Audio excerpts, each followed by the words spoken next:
with graffiti. The site of Plato's academy and the house where he lived are almost certainly lost forever. Astonishingly, Hecademus's home is still there. Beneath the archaeologist's protective tin roof, you can see its exposed baked mud foundations and the remains of its mud brick walls, which were already almost 2,000 years old by the time Plato set up here.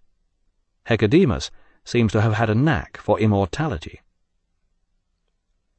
Meanwhile, just across the wasteland is a modern encampment where conditions comparable to those in Hecademus's prehistoric home still prevail more than 4,000 years later.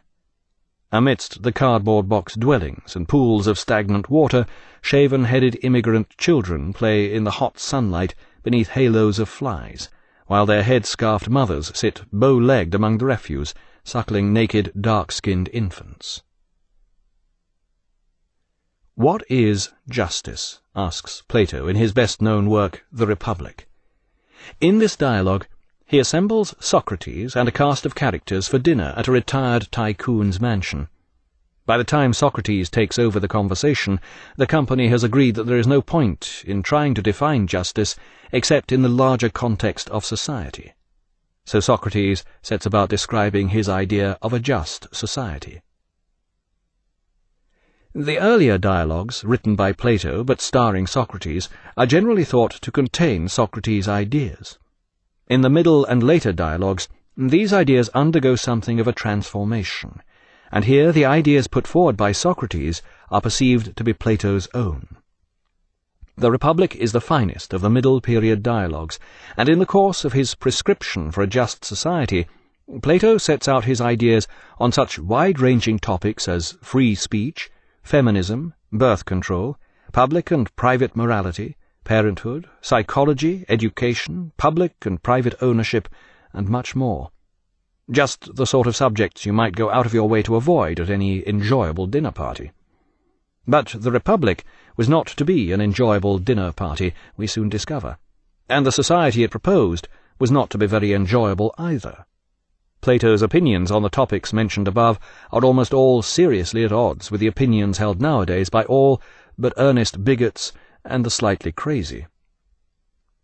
In Plato's ideal republic, there would be no possessions or marriage, except among the lower orders, who were presumably the only people fit for such things. Children would be removed from their mothers soon after birth and educated communally. In this way they would come to regard the state as their parents, and all their contemporaries would become brothers and sisters. Until the age of 20 they would be educated in gymnastics and uplifting music. No Ionian or Lydian music was permitted, only military marches to instill courage and the love of the fatherland. All this makes one wonder about Plato's own childhood. Sure enough, we learn from Diogenes Laertius that Plato's father made violent love to his mother, but failed to win her. Although Plato was almost certainly born in wedlock, his mother appears to have soon taken a second husband, and Plato was almost certainly brought up in a number of households, so perhaps it's no surprise that Plato had little time for family life. In Utopia, according to Plato, at the age of 20, those who had shown insufficient appreciation of their physical and musical education were weeded out. These were dispatched to do menial tasks, such as support the entire community by being farmers and businessmen. Meanwhile, the superior students went on to study arithmetic, geometry, and astronomy for 10 years. Maddened by mathematics, the next batch of failures was sent to the military. Now only the elite remained. For 5 years, until they were 35, they were permitted the great honor of studying philosophy. Then, for 15 years, they became involved in the practical study of government, immersing themselves in the ways of the world. At the age of 50, they were considered fit to rule. These philosopher-rulers lived together in a communal barracks where they had no private possessions and could sleep together as they chose. There was complete equality of men and women, though in another dialogue Plato does let slip that if the soul fails to live well for its appointed time in a man, it passes into the body of a woman. Living communally, and having no personal interests, this elite would thus be above bribery, and their only ambition would be to ensure justice in the state.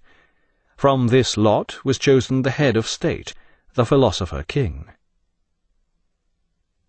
Even for the small, ideal city-state, 9 miles from the sea, where this was all intended to take place, it would appear to be a recipe for disaster. At best it would be stupefyingly boring, for all poets, dramatists, and people who played the wrong type of music were banned, as were lawyers.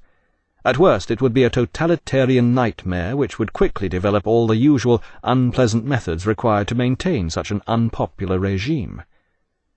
With hindsight, it is easy enough to pick holes in this earnest fantasy. Even Plato's own description involves him in a number of contradictions. Poets were banned, yet Plato himself uses many superb poetic images in the course of his arguments. Likewise, worship of the gods, religion, and mythology were forbidden, yet Plato himself includes several myths in this work, and the philosopher-rulers bear an uncanny resemblance to a priestly caste. He also introduces an ideal god of his own who is implacable and must be obeyed, even though his existence cannot be proved. In fact, Plato's vision of the ideal republic would seem to be strictly a product of its age. Athens had just been defeated by Sparta in the Peloponnesian War. Neither democracy nor tyranny had worked, and Athens desperately needed government that could provide order. Indeed, some commentators consider that when Plato speaks of justice, what he often means is something more akin to order. The answer appeared to lie in a strictly controlled society such as that which prevailed in Sparta. But unlike Athens, Sparta was a Philistine, economically backward society, which in order to survive had to produce a caste of mindless hooligans willing to obey orders and fight to the death. The task of this caste was to inflict terror on the city's increasingly rebellious lower orders, and to cow its sophisticated and economically powerful neighbours. Plato was either ignorant of this or unwilling to take it into account. In an extension of Socrates' naive ethical belief, the good are happy, Plato believed that the unjust alone are unhappy. Impose a just society, and everyone will be fine. But what did he suggest? Just the kind of blueprint you'd expect from an earnest, high-minded intellectual closeted in the grove of academe. It could never work. Yet the astonishing thing is that it did, or something like it did.